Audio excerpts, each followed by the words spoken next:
initiative. It's good for us to interrogate, the concepts. For a lot of us, it is okay. Policing is local, crime is environmental. The only problem we have is that, for me, who is going to be the appointing authority for those people, at the state level? There must be safeguards. Otherwise, our political culture does not make for, does not permit people to oppose a governor. The governors are like, after God, they are, they are like the nest. So there must be something, there must be consequences.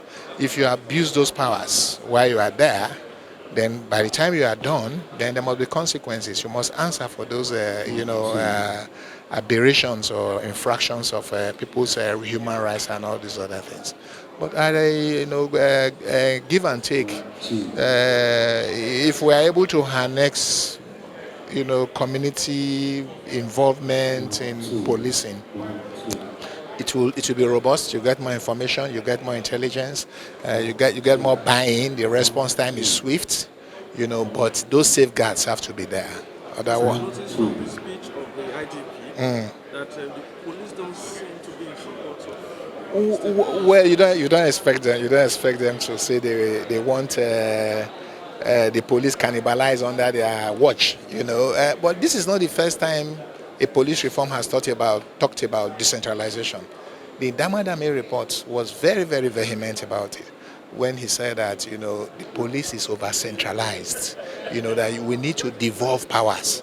And it's in tandem with the principle of federalism, where you allow all the constituent states, to have their own policing structure. But all we are talking about, just as my former boss Jonathan mentioned, how do you operationalize these things?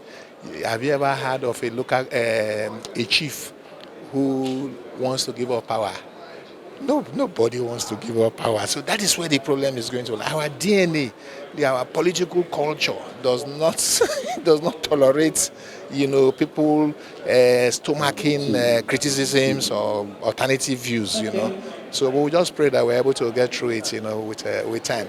It will happen, but So without further they ado, shouldn't rush. They should take it we're going to be gradually. moving to the panel session. See me later. My name is Ambassador Chibuzo Kereke. I'm a legislative expert and executive director of Project Hope Alive.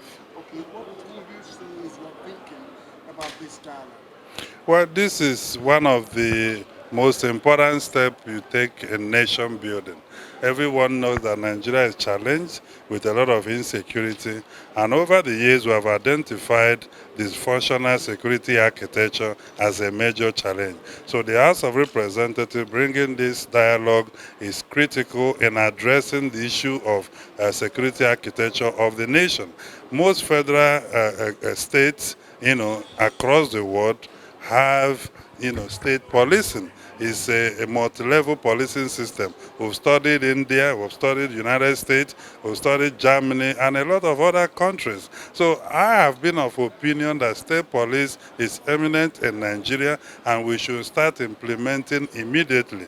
However, national consensus through dialogue like this are also very important. If you look at it, even the former President Jonathan captured it rightly, that we're even arguing about whether we should create state police when we are having over 300 and something porous borders, and that we don't even have a national border guards who patrol our borders, and that criminal elements do not follow your formal borders.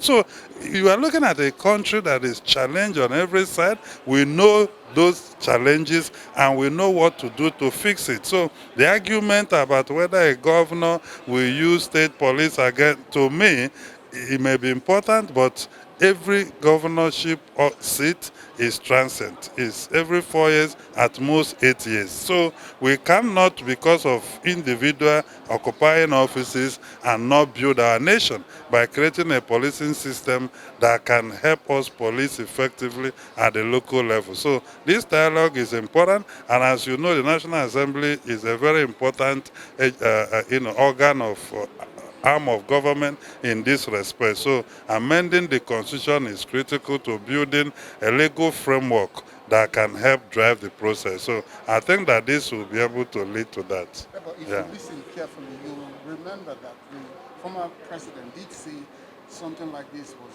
organized during his term, that is The national conference, yeah. And the challenge that faced that conference was that it was not signed into law, or it was not followed. Yeah. What do you think, or how do you think this one will go?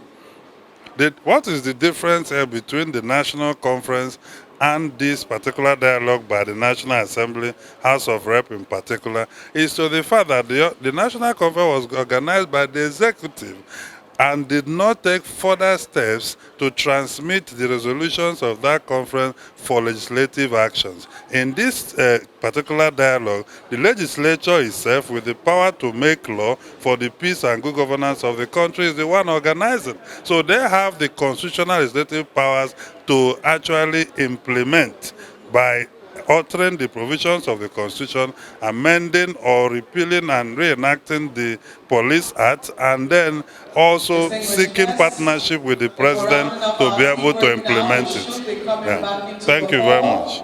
We can bring our team.